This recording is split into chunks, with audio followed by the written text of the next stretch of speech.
Assalamualaikum warahmatullahi wabarakatuh.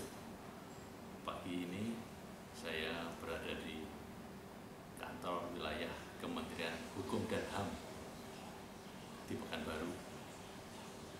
Saya bertemu dengan Kepala Divisi PAS, Bapak Hilal. Mudah-mudahan ini adalah penjajakan dan insya Allah kita selalu bersinergi terhadap divisi-divisi lain yang di bawah Kementerian Hukum dan HAM. Seperti apa bincang-bincang kita akan ikuti terus di acara ini. Terima kasih. Assalamualaikum. Kedatangan saya ke Kanwil Kementerian Hukum dan HAM Riau di Pekanbaru, kita menyambung tali silaturahim juga. Saya ingin berkolaborasi Pak Hilal dengan Pak Kanwil, dengan para kadif, bahwa UT ini memang pas untuk teman-teman yang mau lanjut S1, S2 maupun S3.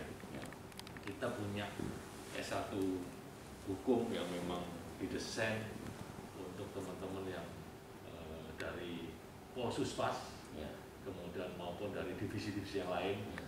Masih banyak yang ekonomi, fakultas ekonomi, fakultas ilmu sosial dan politik, bahkan teman-teman yang ICT yang masih tahapan SLTA bisa.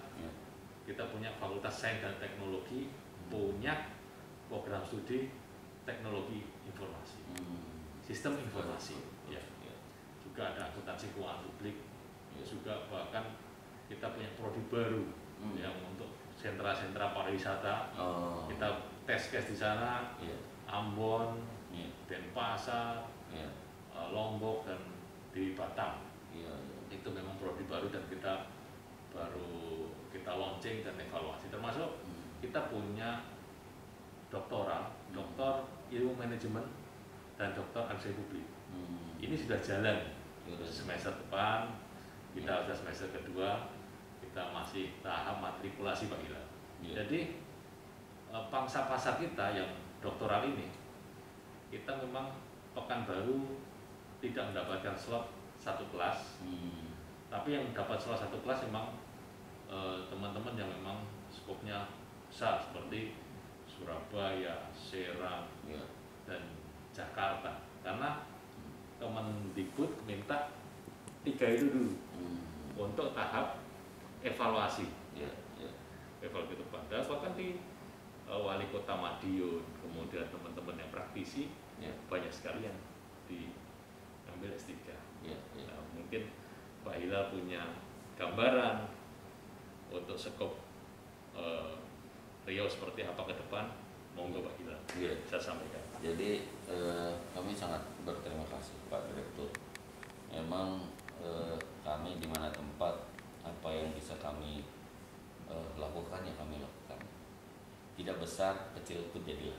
Nah, seperti dengan UT ini, waktu saya di Babel, kebetulan direkturnya Pak Asmana sempat jumpa, dan ya qadarullah, betul. Pak Hasmonel ini besanan sama Kak Kanwil gitu. Sama Kak Kanwil kami waktu di Babel. Jadilah akhirnya ketemu, terus bikin MOU di sana. Sasarannya adalah satu kepada pegawai lapas, rutan, bapas dan rupasan, kemudian kepada warga binaan masyarakat. Kenapa kok warga binaan bisa kuliah? Nah, satu mindset bahwa warga binaan ini kan oleh negara hanya diberikan sanksi hilang kemerdekaan, kebebasan bergeraknya saja. Tetapi untuk hak yang lain, kesehatan, hidup layak dalam tanda kutip ya, artinya dia tetap melakukan aktivitas ibadah dan sebagainya, itu menjadi hak mereka. Kemudian satu lagi, pendidikan. Ini sangat amat relevan ini. Jadi kalau UT masuk ke lapas, wah luar biasa.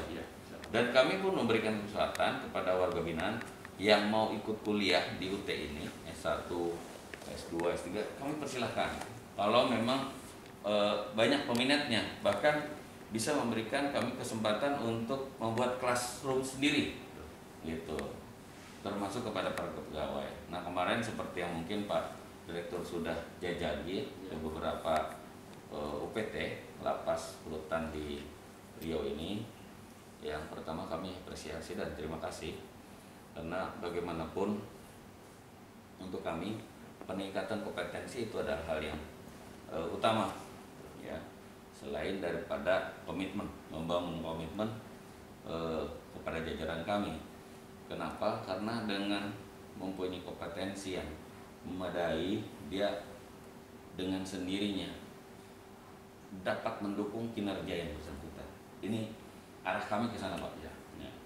Bahkan kemarin ketika kami memberikan pelatihan di sini, kami sampaikan kawan-kawan di Kanwil sendiri maupun yang dari PT lain yang waktu itu ikut pelatihan, silahkan Anda yang mau ikut, nanti saya yang akan temui dengan Pak Direkturnya untuk bisa melakukan kerjasama ini. Bahkan kemarin saya ngobrol-ngobrol sama sekretaris saya, mau S2, mau ke UT aja, nggak usah repot-repot. Nanti kalau di sini ada S3 mau juga saya bilang gitu. Ya udah nggak apa-apa, berapa orang gitu kan. Nah, cuman kita harus sosialisasikan dulu ini. Siap gitu. Jadi kami menyambut baik kalau memang UT di Riau ini bisa melakukan kerjasama dengan kami, dan kami akan sampaikan pada teman-teman, apalagi kalau Pak Direktur kemarin jemput bola, artinya sambil jalan-jalan ya kan, Anjang sono ke sana, itu sangat amat luar biasa itu, dan tentu kami akan membuka pintu selebar-lebarnya supaya hal ini bisa kita jalin kerjasama untuk ke depan.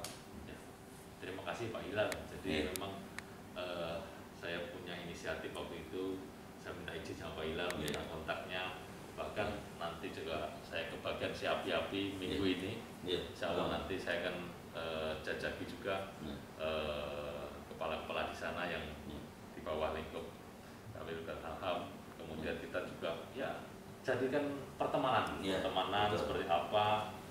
Saya maksud tujuannya supaya ke depan kita bisa bersinergi, karena Riau ini sangat luas, nggak bisa semuanya langsung hidup saat itu, karena bayangkan 21 sampai 26 gitu Pak.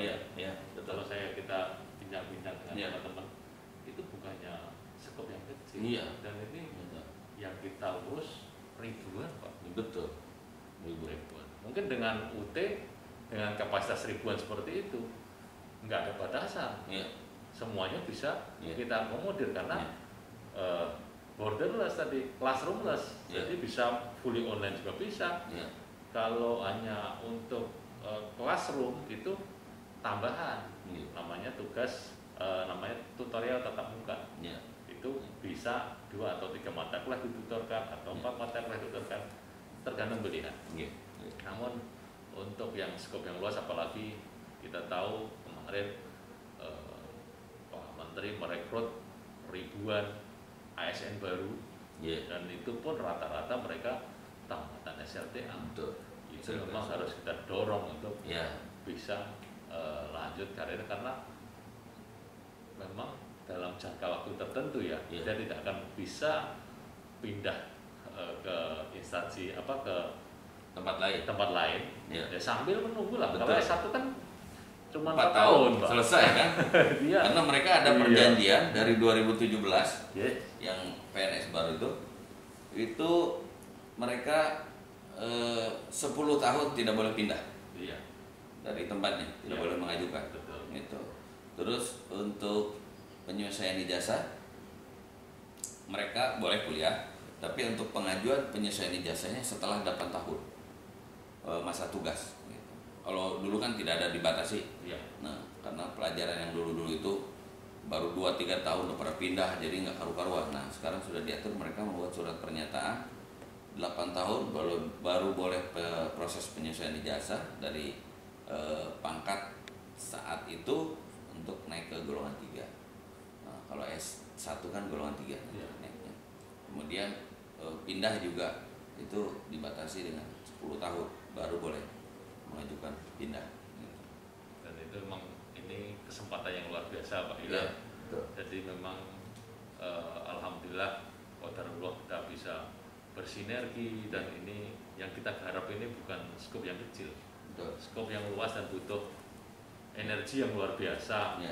Menyampaikan gak bosan-bosannya untuk mendorong, karena orang kalau sudah batas nyaman itu untuk mendorong agak sedikit, tapi kita nggak patah semangat dalam arti apa, pendidikan tinggi terbuka untuk semua. Apalagi teman-teman yang sudah ASN, itu kan tidak tertutup kemungkinan kesempatan ke depan mau jadi apa kan bisa. Tapi kalau nggak didukung dengan dia harus sarjana, master, apalagi seorang dokter, itu kan peluang-peluang sebenarnya mana tahu. Rekomendasi dari siapapun kan bisa. Betul. Ya mudah-mudahan ini bisa kita tindak lanjuti Pak Hilal. Saya membawa draft untuk MOU. Saya minta Pak Hilal bantu sounding ke Pak Kanwil. Boleh. Untuk kedepannya supaya kita bisa MOU dan bisa kita follow up. Baik. Nanti draftnya dibawa. Ada hard copy-nya, soft copy-nya juga nanti akan saya kirim ke WA Bapak, jadi bisa diedit sama sekretaris, nggak ada hal-hal yang perlu ditambahkan. Itu terima kasih teman-teman. Ini kesempatan yang langka, kesempatan yang kita harus gunakan sebaik-baiknya demi untuk meningkatkan kualitas sumber daya manusia. Yang pasti kualitas sumber daya manusia naik, layanan juga naik, responsivitas dan inovasi juga bisa lebih berkembang. Mungkin ada testimoni dari Pak Hilal untuk teman-teman yang ingin belajar dan khususnya Universitas Terbuka. Monggo Pak Hilal. Terima kasih Pak Direktur. Kami sangat amat apresiasi kepada Universitas Terbuka, karena ini bukan baru pertama kali kami melakukan kerjasama. Saat kami di Bubble Bangka Belitung juga kami sudah lakukan kerjasama waktu itu dengan Pak Kakanwilnya Pak Sulistiarso, yang kebetulan juga akhirnya jadi besanan. Itu takdir Allah itu luar biasa, dan sudah berjalan di sana. Kemarin yang terakhir bahkan nyebrang pulau di Belitungnya, kan di sana ada Bangka, ada Belitungnya pun sudah jalan. Nah, untuk di Riau ini kami membuka pintu selebar-lebarnya untuk seluruh pegawai jajaran pemasyarakatan atau Kementerian Hukum dan HAM Riau, boleh juga kawan-kawan dari unsur lain, imigrasi, kantor wilayah, silahkan yang mau mendaftarkan diri di Universitas Terbuka. Juga bagi warga binaan pemasyarakatan yang saat ini masih ada di dalam lapas dan rutan, itu kita persilahkan untuk meningkatkan kapasitas bidang pendidikannya. Dan ini sangat amat sesuai. Bila perlu, kalau memang sudah memenuhi kuota sesuai dengan ketentuan dari UT, buka kelas tersendiri di masing-masing satker, kami persilahkan. Dan pasti ini akan sangat mendukung kinerja kita. Dan buat teman-teman semua, Universitas Terbuka ini 3 hal yang saya ingat ya. 1, ini adalah sekolah negeri. 2, murah biayanya. 3, waktu belajarnya tidak memenjarakan kita. Artinya kita bisa berkoordinasi mau hari apa, jam berapa, kita yang bisa menentukan. Artinya bisa kompromi jam dan harinya. Ini tentu sesuatu yang kesempatan sangat baik sekali. Negeri, biaya murah, fleksibel. Nah, ini yang penting. Urusan bagaimana kualitas kembali sama diri kita. Mau sekolah di universitas terpandang sekalipun, kalau kitanya tidak mempunyai kemauan untuk meningkatkan kompetensi dirinya, juga tidak akan bernilai. Jadi tetap kedepankan bagaimana kita meningkatkan kualitas diri kita, dan mudah-mudahan dengan UT ini bisa membangun diri kita menjadi lebih baik. Terima kasih. kasih Pak Ida. Iya, monggo disambil.